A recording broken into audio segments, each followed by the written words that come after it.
Bossing, nagkakaroon kayo ng ano, CRF. By order lang kayo. Pero may pricing kayo, pwede makita. 182. Thank you. Wala silang stocks. 16,000 ang down, tapos 3 years to pay. Nasa 6,400 per month. Pwede na. Kaso wala silang stocks eh. Gusto ko pa naman makita sa personal tsaka maupuan. Doon ka mabubudol eh pag naupuan mo na eh. Next stop, Yamaha. Baka dito sa Yamaha meron. Pero maliit lang din kasi yung Yamaha dito. Kaya hindi ko sure.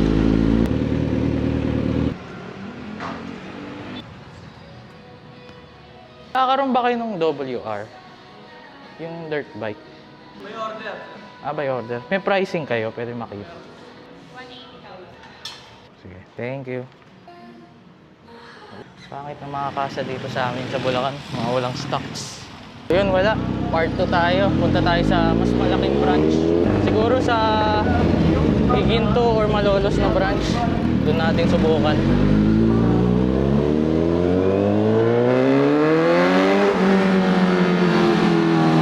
Pero ang cash price, ilalagay ko dyan sa screen, CRF versus WR. Sa next video, subukan natin sa may ibang branch para makita natin ang personal tsaka upuan natin.